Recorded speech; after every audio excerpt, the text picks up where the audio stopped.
Assalamualaikum warahmatullahi wabarakatuh. Berjumpa lagi dengan saya Naza. Kali ini saya akan membawakan sebuah kisah yang berjudul Kisah Juwainah. Semoga kita selalu di dalam lindungannya. Jangan lupa untuk klik like, komen, subscribe, dan bunyikan loncengnya agar kalian tak ketinggalan kisah menarik lainnya. Tanpa berlama-lama lagi, langsung saja kita ke kisahnya.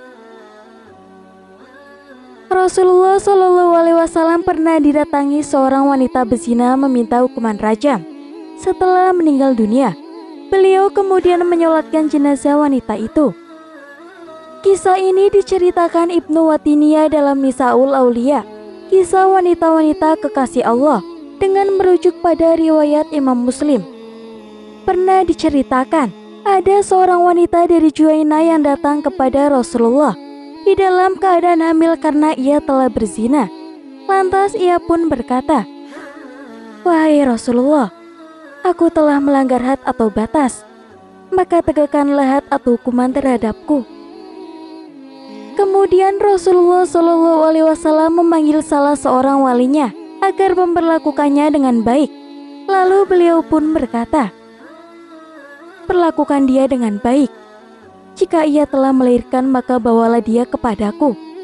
Ia pun melakukannya. Nabi kemudian memerintahkan menghadirkan wanita yang telah berbuat zina tersebut, lalu mengikatkan baju wanita agar tak tersingkap auratnya. Beliau kemudian memerintahkan agar wanita itu dirajam. Setelah itu, Rasulullah Shallallahu Alaihi Wasallam pun segera menyolatkannya. Beliau juga mendoakannya dengan doa bagi orang yang telah meninggal dunia. Melihat hal itu, salah seorang sahabat Nabi Umar radhiyallahu anhu, kemudian dia bertanya kepadanya, "Apakah kau menyolatkan dia, wahai Rasulullah, sedangkan ia telah berbuat zina?" Dalam redaksi yang lain, disebutkan sedangkan zina adalah termasuk dosa yang paling besar. Kemudian Nabi Shallallahu Alaihi Wasallam pun menjawab bahwasanya wanita tersebut telah melakukan taubat yang luas. Beliau kemudian mengibaratkan, seandainya dibagikan kepada 70 orang yang mana semuanya berbuat dosa, niscaya mereka akan mendapatkan taubat itu dan bermanfaat untuk mereka. Kemudian Rasulullah Shallallahu Alaihi Wasallam pun bersabda, ia telah melakukan taubat. Dengan taubatnya apabila dibagikan kepada 70 penduduk Madinah, niscaya mereka semua akan mendapatkan bagian. Apakah kau mendapatkan keadaan lebih baik daripada ia yang telah menyerahkan dirinya kepada Allah? Ibnu Watiniyah menjelaskan maksud sabda Rasulullah Shallallahu Alaihi Wasallam tersebut, yakni seorang wanita yang telah mendatangnya itu telah membersihkan dirinya dan segera menyerahkan dirinya mendekatkan diri kepada Allah setelah terlepas dari dosa zina tersebut. Lantas ia pun mengatakan, tak ada yang lebih baik dari hal ini. Juwainah adalah seorang sosok yang sangat menakutkan bagi para penghuni neraka. Juwainah disebut sebagai perempuan terakhir yang keluar dari neraka dan juga paling akhir pula masuk ke surga. Ketika malaikat memanggil nama tersebut, maka semua penghuni neraka akan menangis. Sebab Juwainah dipanggil untuk masuk ke surga yang terakhir kalinya. Ini menjadi pertanda bahwa nama-nama lain di belakang Juwainah akan tersisa dan kekal di dalam neraka. Dan tak ada harapan lagi bagi siapapun dipanggil malaikat mencicipi kenikmatan surgawi. Kisah Juwainah sudah diterangkan dalam sebuah hadis yang diambil dari kitab An-Nihaya fi Al-Fitan wa Al-Malaim oleh Ibnu Katsir. Kemudian ada Rukutuni meriwayatkan dalam kitabnya, para perawi dari Malik dan Al-Khatib Al-Baghdadi dari Abdul Malik bin Al-Hakam. Malik menuturkan kepada kami dari Nafi, dari Ibnu Umar bahwa Rasulullah Shallallahu Alaihi Wasallam bersabda, sesungguhnya orang yang terakhir masuk surga adalah seorang lelaki dari suku Juwainah. Dia adalah bernama Juwainah.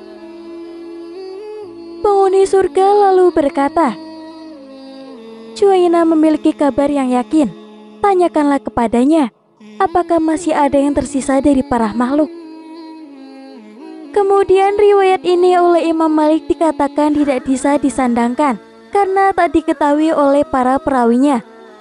Namun As-Suhaili menyebutkan hadis tersebut dalam kitabnya dan tidak menganggapnya lemah.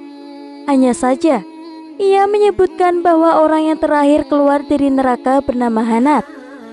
Baik Juwainah maupun Hanat nantinya akan membuat penduduk neraka menangis karena dirinya telah dipanggil masuk ke surga, yang artinya mereka yang akan ada di neraka akan tersisa kekal di dalamnya dan tak ada harapan lagi untuk berpindah menuju ke surga. Lain lagi dengan Imam Syamsuddin Al-Qurtubi yang berada dalam kitab At-Tazkirah Jilid 2. Ia menjelaskan orang-orang terakhir yang keluar dari neraka sekaligus, serta yang terakhir masuk ke dalam surga. Menurut hadis riwayat Muslim dari Abdullah bin Mas'ud radhiyallahu anhu, dia pun berkata, Rasulullah shallallahu alaihi wasallam bersabda, "Sesungguhnya aku benar-benar tahu penghuni neraka yang terakhir kali keluar darinya, serta penghuni neraka yang terakhir kali masuk ke surga, yaitu seorang laki-laki yang keluar dari neraka dengan merangkak." Kemudian Allah Ta'ala berkata, "Pergilah dan masuk ke surga." Orang tersebut kemudian pergi ke surga, tetapi terbayang olehnya bahwa surga telah penuh. Lalu ia pun berkata, "Ya Tuanku, hamba dapat di surga telah penuh." Kemudian Allah Ta'ala menjawab, "Pergilah dan masuk ke surga." Ia pun mencoba datang kembali ke surga, namun terbayang lagi surga telah penuh. Ia pun lantas kembali berkata, "Ya Tuanku, hamba dapat di surga telah penuh lagi." Maka sekali lagi Allah berkata, "Pergilah dan masuk ke surga. Sesungguhnya kamu akan memperoleh 10 kali lipat di dunia." Kemudian orang itu pun berkata kembali, "Apakah kau mengejekku? Atau engkau menertawakan hamba padahal engkau raja?" Kemudian Abdullah bin Mas'ud radhiyallahu anhu menambahkan dengan berkata, "Saya sungguh-sungguh melihat Rasulullah tertawa sampai beliau tampak gigi-gigi gerahamnya. Kemudian beliau pun bersabda, mengenai orang itu dikatakan, itulah ahli surga yang paling rendah derajatnya." Hadis riwayat Muslim. Setelah itu, lelaki tersebut tercengang karena melihat janji Rabb-nya. Ia pun merasa bahwasanya ia akan diremehkan atau diberi sesuatu yang remeh. Padahal Allah tidak mungkin mengingkari janjinya. Sesungguhnya Allah tidaklah mengingkari janjinya. Quran Surat Al-Imran ayat 9. Jika Allah telah berjanji, pasti ia akan menepatinya. Hadis di atas juga menunjukkan bahwa kedudukan penduduk surga yang paling rendah akan mendapatkan kenikmatan 10 kali lipat. Yang kenikmatan tersebut berasal dari kenikmatan-kenikmatan dunia. Sungguh nikmat yang luar biasa.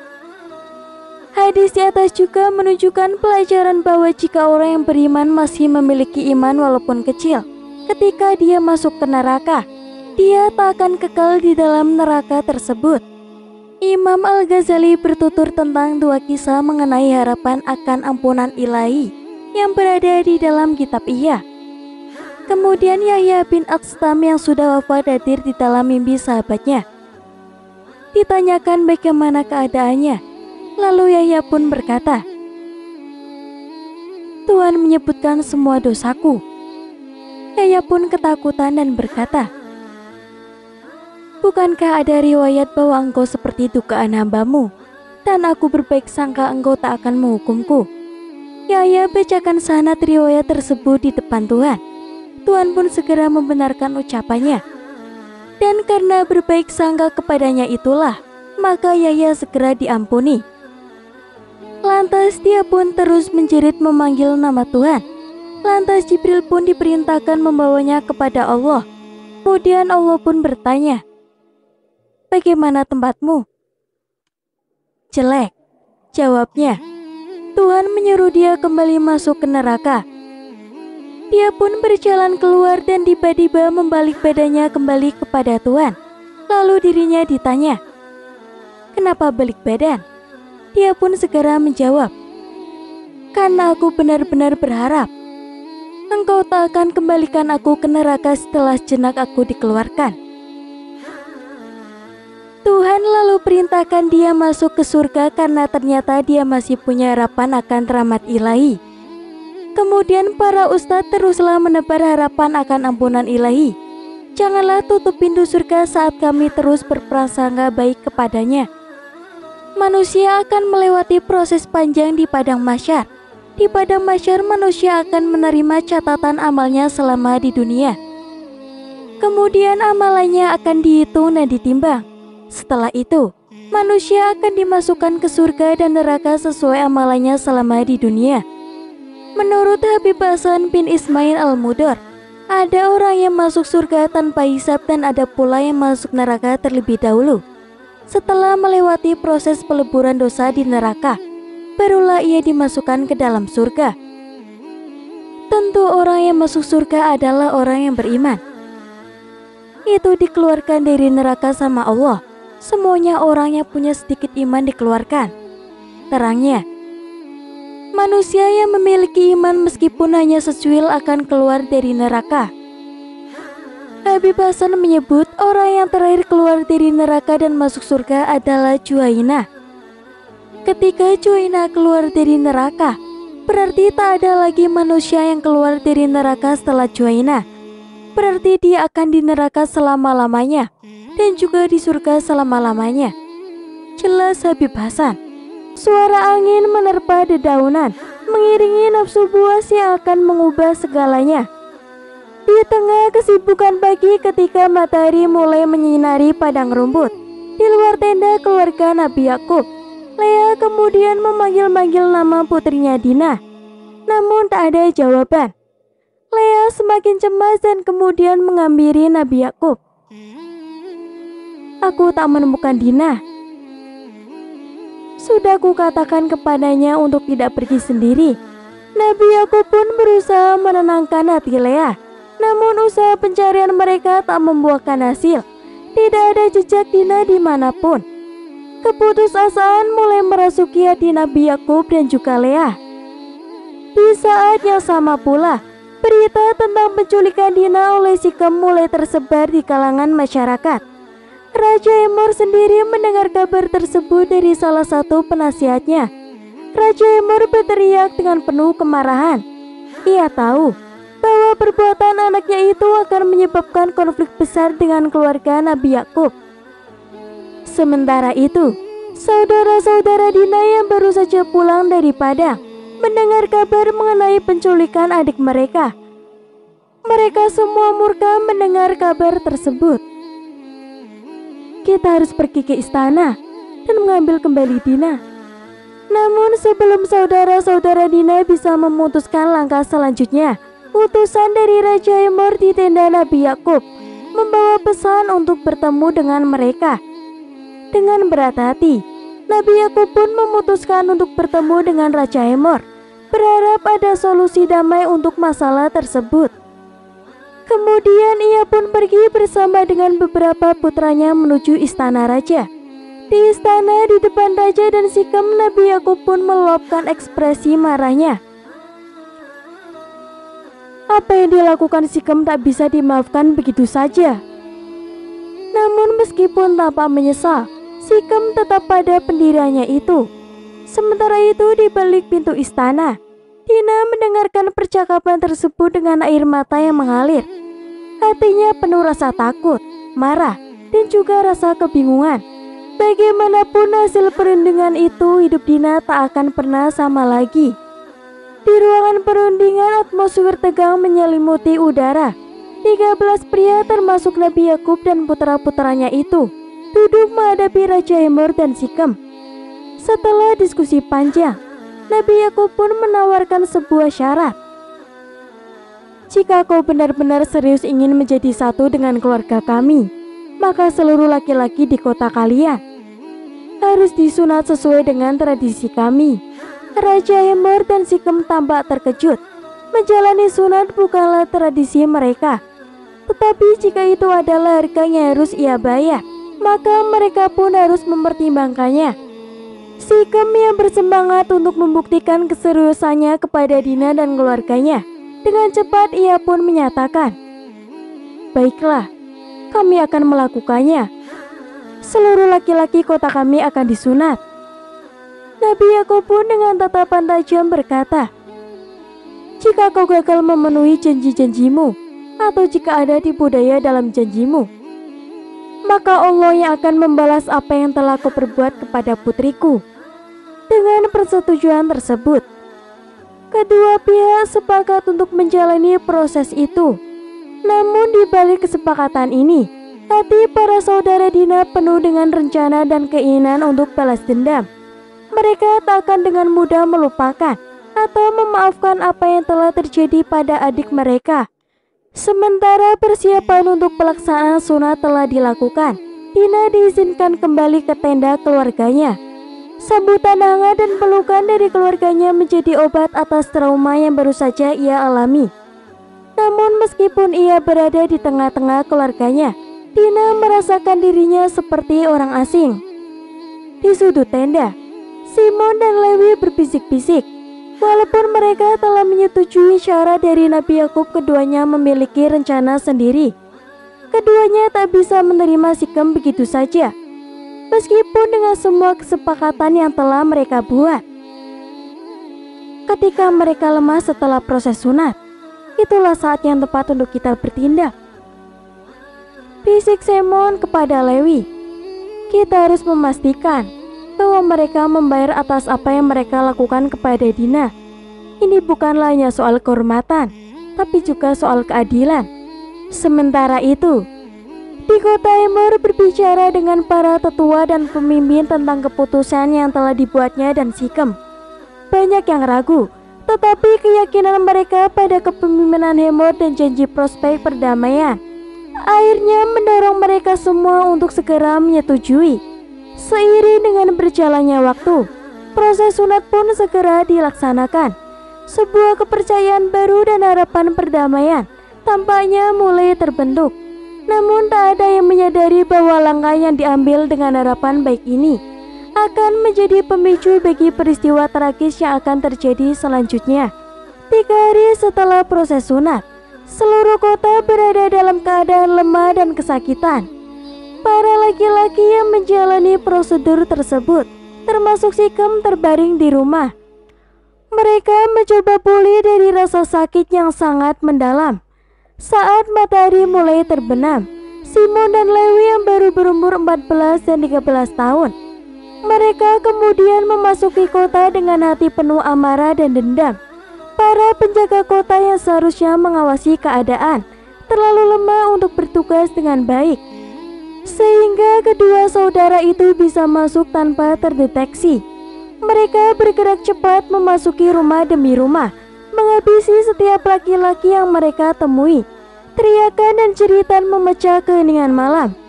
Tetapi sebagian besar penduduk kota tak mampu melawan ataupun melarikan diri karena keadaan fisik mereka yang lemah. Sikem meskipun kesakitan mencoba melindungi dirinya ketika Lewi masuk ke kamar tidurnya. Namun dendam Lewi terlalu kuat. Dengan satu tebasan pedang, nyawa Sikem pun segera melayang. Raja Emor yang mendengar keributan mencoba melawan, tetapi ia pun tak berdaya di tangan Simon yang penuh amarah. Dalam sekejap, raja kota tersebut tewas di hadapan para tahtanya. Setelah melakukan pembantaian, Siwon dan Lewi kembali ke tenda keluarganya dengan pedang yang masih basah oleh darah. Mereka berdua memimpin keluarganya untuk mengambil harta dan kekayaan kota tersebut. Ketika Nabi Yakub mengetahui apa yang telah dilakukan oleh kedua putranya, ia pun segera berteriak dengan penuh kemarahan, "Kalian telah mendatangkan petaka bagi saya. Sekarang kita akan dianggap musuh, dan seluruh negeri akan datang melawan kita." Lewi dengan tegas pun menjawab, "Haruskah kami biarkan adik kita diperlakukan seperti perempuan sundal?" Walaupun penuh dengan amarah dan kekecewaan, Nabi Yakub sadar bahwa mereka harus segera meninggalkan kawasan tersebut. Dia mulai mengumpulkan keluarganya dan memulai perjalanan ke tempat yang lebih aman. Dalam keheningan malam yang berdarah, dia Dina yang masih trauma berdiri memandang reruntuhan kota serta menangisi kekerasan yang telah merenggut banyak nyawa. Di tengah kekacauan dan kehancuran, ia merenung tentang konsekuensi dari tindakan balas dendam tersebut dan memikirkan bagaimana hal itu bisa merusak tidak hanya individu, tetapi juga komunitas yang lebih luas. Saat fajar menyingsing, keluarga Nabi Yakub berada di atas bukit, memandang kota yang pernah menjadi saksi atas tragedi dalam hidup mereka. Kota itu kini tampak sunyi, hancur oleh tindakan balas dendam yang dilakukan oleh Semon dan Lewi. Kemudian, Nabi Yakub dengan wajah penuh kesedihan berbicara kepada seluruh keluarganya. Kita telah membayar harga yang sangat tinggi. Ketahuilah, balas dendam bukanlah jalan Allah. Kita harus belajar dari kesalahan ini dan segera mencari jalan menuju kedamaian. Meskipun luka hatinya belum sembuh, Dina pun segera menatapnya. Ayah, aku ingin menemukan kedamaian dalam diriku. Aku ingin memaafkan dan melepaskan beban ini. Nabi Yakub pun segera mengangguk. Kita akan pergi ke Betel, tempat di mana Allah pernah berbicara denganku. Di sanalah kita akan membangun altar untuk Allah dan memohon pengampunan atas dosa-dosa kita. Dengan penuh tekad yang baru, keluarga Nabi Yakub segera berjalan menuju ke Betel. Di sanalah mereka membangun altar dan berdoa dengan sungguh-sungguh, memohon petunjuk dan memohon belas kasihan dari Allah. Beberapa tahun kemudian, Dina yang telah menemukan kedamaian dalam dirinya mendirikan sebuah pusat konseling di Betel. Ia membantu banyak perempuan yang mengalami trauma, serta membantu yang mengalami kesulitan dalam hidup mereka. Dia pun menjadi sumber inspirasi bagi banyak orang dan membuktikan bahwa meskipun masa lalu tidak bisa diubah, masa depan bisa dipenduk dengan tindakan-tindakan yang positif. Sementara itu, Simon dan Lewi, meskipun terbebani oleh kesalahan di masa lalu, memilih untuk mengabdikan diri mereka dalam ibadah kepada Allah dan komunitas. Mereka berusaha menebus kesalahan mereka dengan tindakan kebajikan. Kisah keluarga Nabi Yakub ini menjadi pelajaran bagi banyak generasi tentang bahaya balas dendam dan pentingnya pengampunan. Meskipun perjalanan mereka penuh liku dan kesedihan, mereka berhasil menemukan jalan kembali kepada Allah dan mendapatkan kedamaian dalam diri mereka. Wallahu a'lam bishawab. Di kaki bukit yang dirimbun di pinggiran Damaskus, yang dihiasi oleh kebun zaitun yang membentang luas dan angin yang membawa wangi thyme serta jasmin terhampar, desa kecil yang dikenal sebagai Al-Barokah. Di desa inilah Kawiya, seorang janda muda yang menawan dan kaya raya, mengambil alih peran sebagai pemimpin komunitas setelah kematian mendadak suaminya yang tercinta itu. Kemudian, rumah Kawiya, sebuah kediaman yang menggabungkan arsitektur Umayyad klasik dengan sentuhan-sentuhan yang modernitas, berdiri kokoh melambangkan warisan yang dia bawa dan tanggung jawab yang sekarang dia emban. Kehidupan berumah tangga yang singkat telah membekali Kawiya dengan pengalaman dan hikmah, sekaligus kehati-hatian dalam memilih pendamping hidupnya yang baru. Selain itu, tugas yang menuntutnya untuk menyeimbangkan hati dan akal dalam setiap langkah yang ia ambil. Dinginnya udara pagi di Al-Barokah tidak cukup untuk membukukan kehangatan yang berpendar di rumah Kawiya, tempat di mana hati-hati masyarakat desa meleleh dalam perasaan hormat dan kasih sayang. Dengan lembut, jemari Kawiya menyentuh naskah-naskah yang telah ditinggalkan suaminya. Lembaran demi lembaran penuh dengan kata-kata yang dulu mereka bagikan di bawah cahaya lampu tamaram. Kehidupan tak lebih dari silsilah keputusan. Dan aku harus memutuskan lagi, Faruk, ujar Kawiya sambil menoleh kepada penasihatnya yang duduk di depannya itu. Seorang laki-laki tua dengan jenggot yang sudah memutih. Faruk pun lantas mengangguk. Kemudian, matanya dengan penuh pengertian.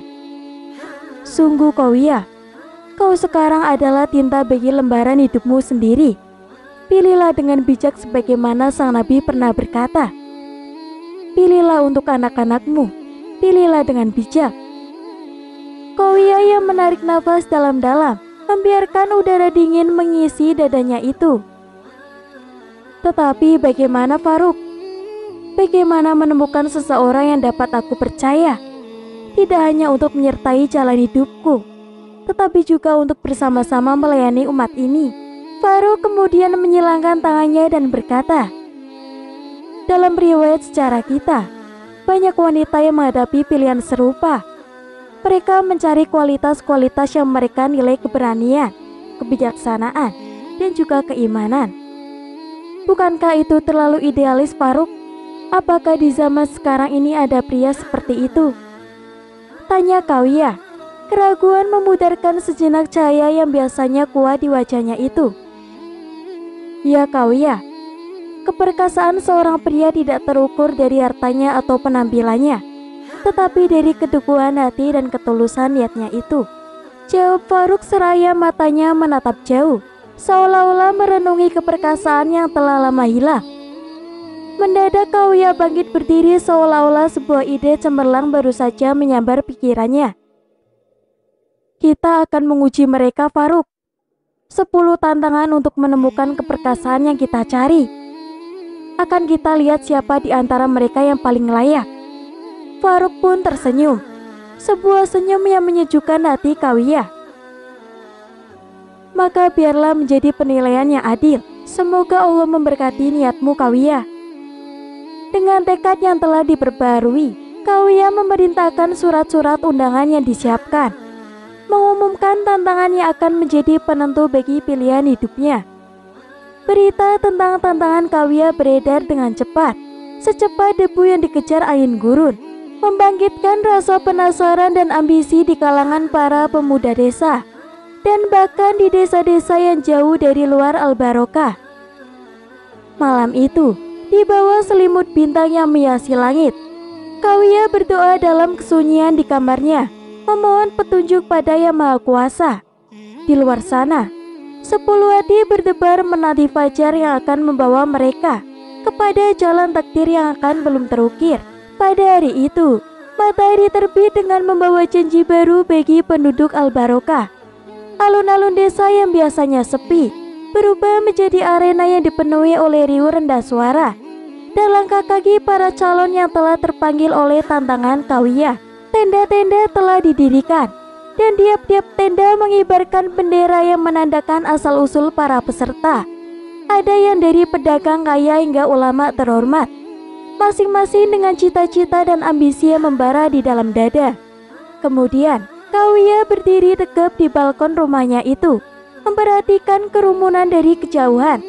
Faruk berdiri di sampingnya, matanya juga mengamati. Lihatlah mereka, Kauya, seperti pahlawan-pahlawan epik dalam cerita. Faruk berkata dengan nada penuh perenungan. Pahlawan atau bukan, kita akan segera mengetahuinya, sahut Kauya dengan penuh tekad. Bismillah, mari kita mulai. Seorang pembawa acara mengambil tempat di tengah alun-alun. Suara bergema melalui penjuru seluruh desa. Hadirin yang terhormat, hari ini kita akan menjadi saksi atas awal dari 10 tantangan yang akan menguji keberanian, kekuatan, dan juga menguji kebijaksanaan. Marilah kita sambut calon peserta pertama, Khalid. Seorang pemuda dengan postur tubuh bagai pahatan patung, melangkah maju dengan percaya diri. Rambutnya yang hitam pekat terikat rapi, matanya memancarkan keyakinan. Saya Khalid, dari keluarga pedagang yang terpandang. Kekayaan dan kekuatan ada pada diri saya, dan saya tidak akan menyerah tantangan ini menjadi milik saya. Kauya menatap Khalid dari jauh, menganalisis setiap kata-kata yang dia berkomentar. Kepercayaan diri yang baik, tetapi kepercayaan tanpa kebijaksanaan bisa menjadi pedang bermata dua. Kemudian dari sisi lain alun-alun, langkah kaki yang lebih merendah namun tak kalah mantap terdengar semakin mendekat. Seorang pemuda yang bernama Yazid, dengan sorot mata yang tajam namun berkedip lembut tampil ke depan. Nama saya Yazid, dan saya datang dari keluarga petani. Saya mungkin tidak memiliki kekayaan seperti Khalid, tetapi keberanian dan kesetiaan adalah warisan yang saya banggakan. Di antara para kerumunan, desas-desus muncul menimbang peluang setiap peserta. Dua pria, dua dunia yang berbeda, bisik Kauya kepada Faruk, seolah-olah sedang beramal kisah yang akan terentang di depan mereka. Dua bintang di langit yang sama, Kauya. Biarkan langit yang menentukan mana yang akan bersinar terang. Faruk kemudian membalasnya dengan bijak. Seiring matahari semakin tinggi, 10 peserta telah mengambil tempat mereka masing-masing, penuh dengan harapan dan tekad. Dan dengan satu isyarat dari Kauya, tantangan pertama pun segera akan dimulai, yaitu tantangan kekuatan dan keberanian. Peserta dihadapkan pada serangkaian rintangan fisik dirancang untuk menguji batas mereka dari mendaki tebing terjal, menyeberangi sungai dengan arus yang kuat, hingga mengangkat beban yang berat. Khalid dengan tubuh yang kekar tampak melewati rintangan dengan mudah. Tetapi sikap sombongnya mulai terlihat. Setiap kali ia melewati rintangan, pandangannya yang angkuh terasa seperti tantangan bagi peserta lain. Kemudian Yazid di sisi lain, mungkin tidak secepat Khalid, tetapi keberaniannya membuat yang lain terinspirasi. Ketika salah satu peserta lain terjatuh, Yazid tak segan untuk menolongnya, menunjukkan bahwa baginya lomba ini bukanlah lebih sekedar kemenangan pribadi. Kemudian, ketika senja mulai turun dan rintangan pertama berakhir, Kauya segera mengumpulkan para peserta. Terlihat di wajah mereka campuran kelelahan dan kepuasan. Keringat dan debu menciptakan lukisan dari usaha yang telah diberikan. Kemudian, Kauya berdiri di depan mereka dan dengan suara yang jelas dan penuh otoritas, ia pun segera berkata, "Kalian telah menunjukkan keberanian, tetapi tantangan ini belum usai. Keperkasaan sejati akan terukir dari 10 tantangan, tidaklah hanya satu." Para peserta saling bertukar pandang, menyadari bahwa perjalanan yang mereka hadapi maraton bukan spirit. Dan di tengah-tengah mereka berdua, Khalid dan Yazid bersumpah dalam diri mereka sendiri untuk menjadi lebih dari yang mereka tunjukkan hari itu, yaitu untuk sebuah tujuan yang lebih tinggi dari sekedar memenangkan hati Kauya. Fajar baru saja mengintip dari balik Bukit Al-Barokah ketika alun-alun desa kembali diisi oleh kehadiran para peserta ujian. Hari kedua ini tak lagi menuntut kekuatan otot, melainkan ketajaman pikiran dan kedalaman hati. Semua para peserta pun berkumpul. Mata mereka masih tersisa kelelahan dari tantangan sebelumnya itu. Namun semangat dalam diri mereka tetap menyala. Kauya bersama Faruk menghadirkan seorang anak yatim piatu membawa mangkuk keramik yang retak. Suara Kauya menyebar ke setiap sudut desa saat ia mulai berbicara.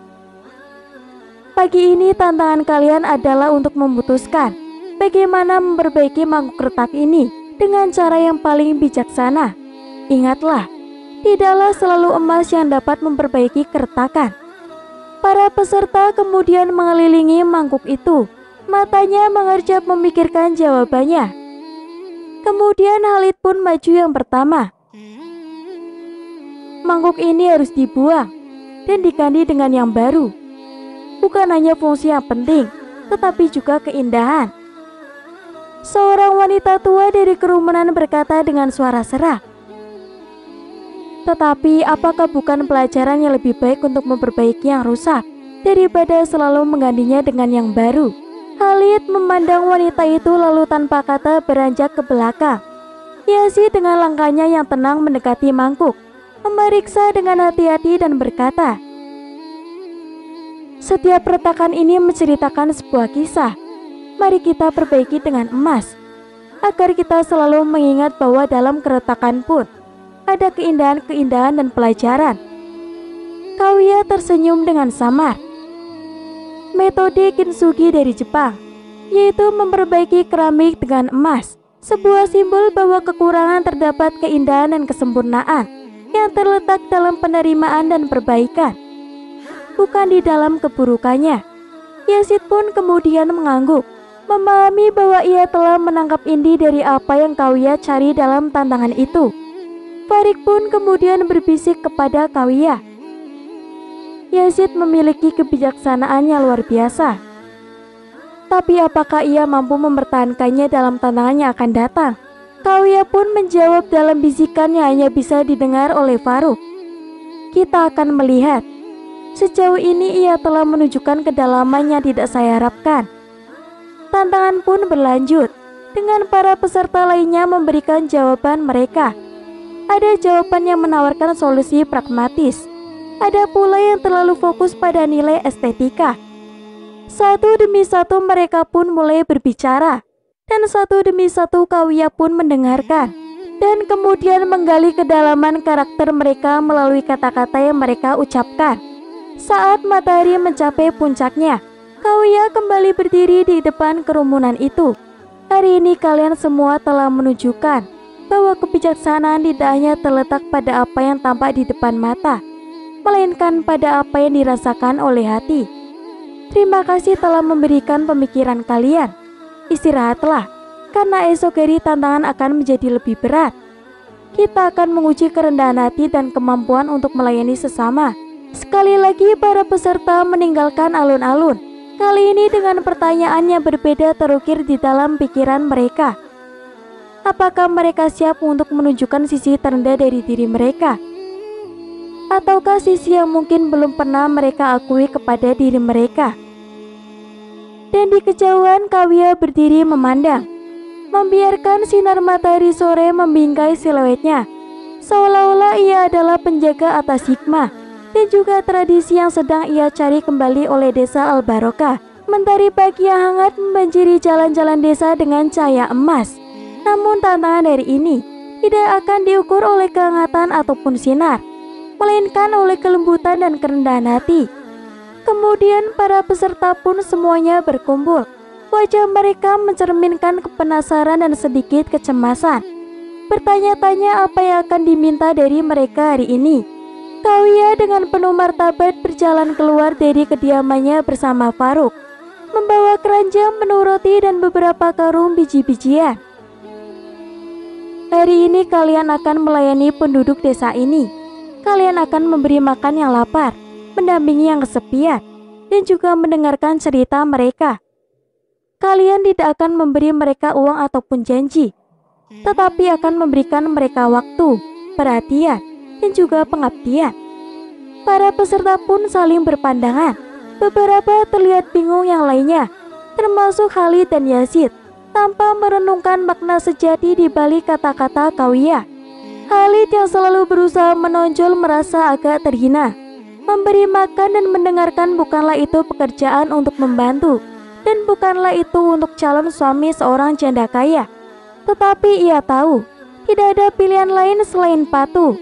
Yazid dengan hati yang tenang mengambil roti dan biji-bijian. Kita semua mungkin berada di jalan yang sama, menuju tujuan yang sama. Tetapi jalan itu tidak selalu dilalui dengan berlari ataupun berjuang. Kadang kita harus berhenti dan juga melihat siapa yang bisa kita bantu di sepanjang jalan, katanya dengan suara yang rendah. Kawiya mendengarkan kata-kata Yazid dan memandangnya dengan rasa hormat. Itulah esensi dari hidup berkeluarga, bukan untuk berbagi beban, untuk mendengarkan, tetapi untuk memberi tanpa selalu memikirkan penerimaan. Maka dimulailah hari yang panjang di mana para peserta mendatangi rumah-rumah penduduk desa, memberikan mereka roti, mendengarkan cerita lama, menghibur anak-anak yang sedang berlarian, dan juga membantu yang tua dengan pekerjaan mereka. Beberapa peserta yang biasa dengan kenyamanan dan pujian menemukan diri mereka yang canggung dalam pelayanan sederhana. Namun semakin hari berlalu, mereka mulai merasakan kepuasan yang tak terucapkan. Khalid yang pada mulanya merasa terganggu, perlahan-lahan mulai merasakan kehangatan saat anak-anak desa tertawa, dan yang tua-tua menepuk punggungnya dengan rasa terima kasih. Ada sesuatu yang bergeser di dalam dirinya itu, suatu perasaan yang telah lama ia abaikan, yaitu kemanusiaan. Di sisi lain desa, Yazid bekerja tanpa henti.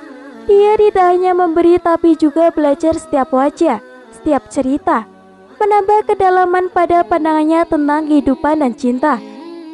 Dua hal yang ingin dia bagikan dengan Kawiya jika dia beruntung untuk melangkah lebih jauh. Ketika matahari mulai terbenam, Faruk pun kemudian menemui Kawiya.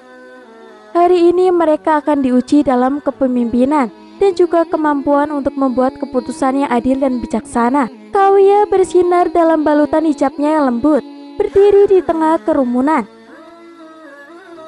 Tantangan hari ini adalah untuk menavigasi labirin ini. Dia menuju ke sebuah struktur yang dibangun semalaman oleh penduduk desa, rumit dan sangat membingungkan. Di dalam labirin ini, kalian akan menemukan beberapa penduduk desa yang akan meminta bantuan. Keputusan kalian akan memengaruhi jalan yang kalian ambil. Seorang pemimpin tidak hanya harus menemukan jalannya sendiri, tetapi juga harus memastikan orang-orang yang dia pimpin agar selamat sampai tujuan. Khalid mengangkat dagunya, menatap labirin dengan penuh tekad. Saya akan menunjukkan bahwa saya layak memimpin, ujarnya dengan penuh keyakinan. Yazid diam-diam merenungkan kata-kata Kawiya, tahu bahwa tantangan ini lebih dari sekedar menemukan jalan keluar. Ini adalah tentang membuat pilihan yang akan membentuk nasib orang lain selama perjalanan. Kemudian para peserta satu persatu memasuki labirin. Di dalam, mereka menemukan penduduk desa yang berperan sebagai orang yang membutuhkan. Seorang wanita tua meminta diantar pulang, seorang anak kecil yang lapar, dan juga seorang pemuda yang kehilangan saudara-saudaranya. Khalid pun bergerak dengan cepat, memimpin wanita tua itu melalui jalan pintas, menjanjikan makanan pada anak itu, dan memberikan nasihat pada pemuda tersebut. Tindakannya efisien tetapi kurang pertimbangan, karena dia memberikan jawaban tanpa benar-benar mendengarkan. Yazid sementara itu mendengarkan setiap orang yang dia temui dengan penuh empati. Dia mengambil waktu untuk mengerti kebutuhan mereka, dan dengan sabar menemukan solusi yang tidak hanya membantu mereka, tetapi juga membimbingnya melalui labirin. Saat matahari tergelincir ke barat, Yazid adalah peserta pertama yang muncul dari labirin. Tidak hanya dengan dirinya sendiri, tetapi juga dengan semua orang yang dia bantu di dalamnya. Kawiya pun segera mengamati dengan hati yang bergejolak. Melihat bahwa kepemimpinan Yazid bukanlah berwujud kekuatan ataupun kecepatan, melainkan dalam keberanian untuk bertindak dengan hati. Faruk pun berdiri di sampingnya tersenyum lembut. Kepemimpinan adalah tentang pengaruh, tentang menginspirasi orang lain untuk melakukan yang terbaik, katanya sambil menyaksikan penduduk desa yang berperan sebagai orang yang membutuhkan. Memberikan hormat kepada Yazid, Kawiya pun segera mengangguk, merasakan kedalaman kata-kata Faruk. Dan besok dalam tantangan yang terakhir, kita akan melihat siapa yang benar-benar untuk mengemban tanggung jawab itu. Para peserta kini kembali berkumpul di alun-alun, menatap satu sama lain dengan rasa hormat yang baru. Mereka menyadari bahwa perjalanan yang mereka lalui bersama telah mengubah mereka semua, membentuk ikatan yang tak terlihat namun tak terbantahkan. Labirin itu dengan jalannya yang berliku dan kejutan di setiap belokan adalah metafora yang sempurna untuk jalan kehidupan yang mereka semua jalani. Dan bagi Kawiya, itu adalah kanvas yang menampilkan sifat sejati dari para calon pendamping hidupnya. Di hari penutup, yaitu hari yang terakhir, angin pagi berembus dengan aroma bunga-bunga yang bermekaran di kebun-kebun desa Al-Barokah, membawa pesan bahwa musim panen kebahagiaan telah tiba. Alun-alun yang seminggu ini menjadi saksi bisu pertarungan batin dan pertumbuhan para calon suami, hari ini berubah menjadi ruang hening, penuh dengan antisipasi. Kawiya berdiri enggan namun mantap di depan kerumunan yang berharap dan gelisah. Dia telah melihat keberanian, kebijaksanaan, kerendahan hati, dan juga melihat kepemimpinan. Kemudian, setiap ujian telah membawa ke permukaan kualitas-kualitas yang selama ini terpendam dalam setiap peserta. Kini, tibalah saatnya untuk menyuarakan keputusan hatinya. Di sampingnya, Faruk memberikan senyum penuh kebanggaan dan dukungan. Dia tahu betapa beratnya beban pilihan bagi Kawiya. Waktu telah berbicara Kawiya, dan sekarang hati terus menjawab panggilannya. Kawiya menarik nafas dalam-dalam dan segera memandang peserta yang berdiri di hadapannya itu. Matanya berpindah dari satu wajah ke wajah yang lainnya. Masing-masing membawakan kisah dan harapannya sendiri. Khalid, keberanianmu mengajarkan kita bahwa kekuatan bukan hanya tentang mengatasi rintangan, tetapi juga tentang menemukan keberanian untuk berubah. Dia pun lalu menoleh kepada Yazid. Dan Yazid, kelembutanmu membuka mata kita bahwa kepemimpinan adalah tentang pengabdian bukan perintah. Suasana menjadi semakin senyap. Setiap orang menahan nafas menunggu kata-kata selanjutnya yang akan memutuskan nasib mereka. Dengan doa dan pertimbangan yang mendalam, saya akan memilih. Kawiya pun berhenti sejenak, hatinya berdegup dengan kencang. Saya memilih untuk tidak memilih seorang pun di antara kalian. Kerumunan itu pun semakin menjadi gempar. Peserta tampak bingung dan terkejut. Kawiya pun segera melanjutkan. Kalian semua telah menunjukkan sifat-sifat yang luar biasa.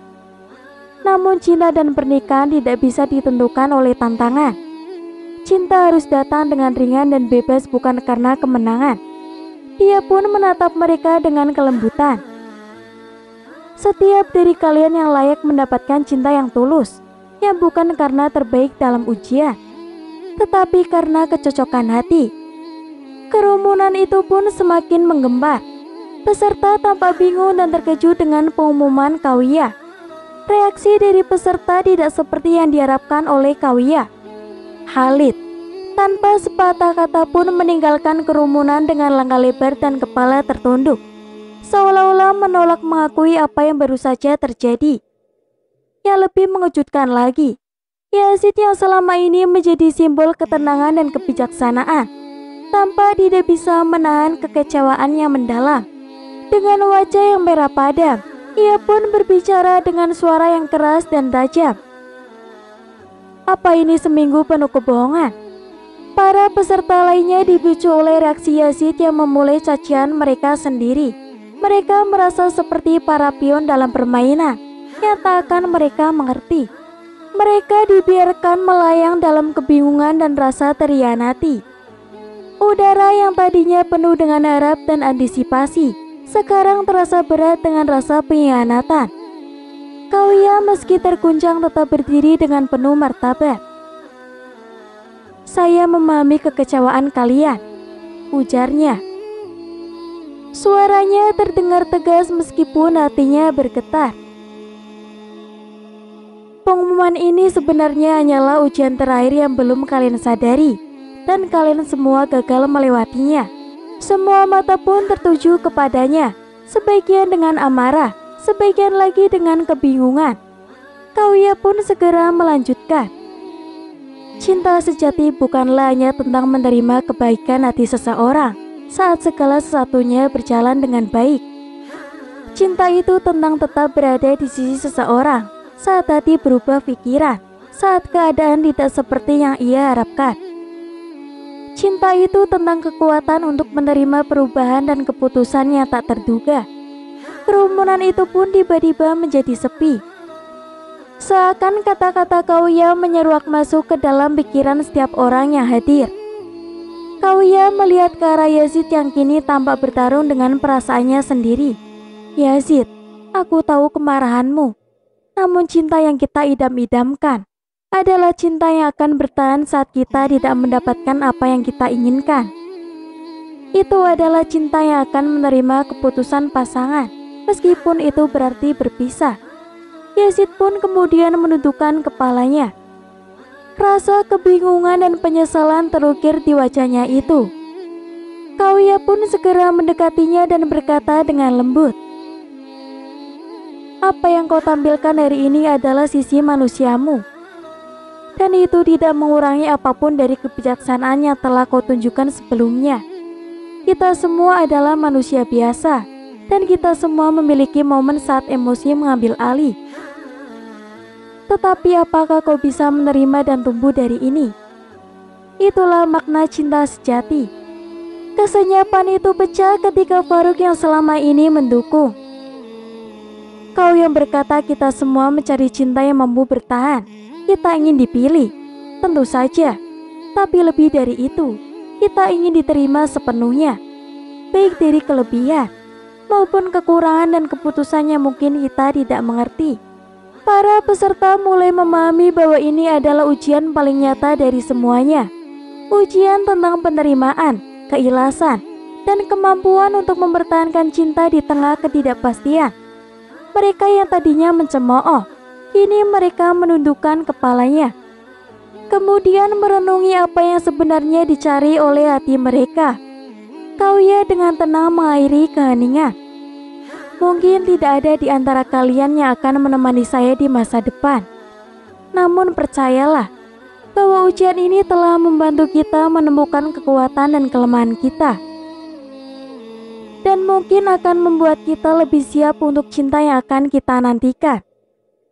Dengan bijaksana dan dengan penuh harap. Kemudian Kauya membuka jalan bagi semua orang untuk mencari cinta sejati. Di dalam setiap kebebasan ataupun keikhlasan cinta yang tidak hanya dinyatakan di dalam kata-kata ataupun tindakan saat ujian, tetapi cinta yang dapat bertahan melampaui segala ujian hidup. Desa Al-Barokah kemudian menghela nafas yang lega, merayakan keberanian dan kenikmatan wanita yang mereka kagumi. Wallahu a'lam bishawab.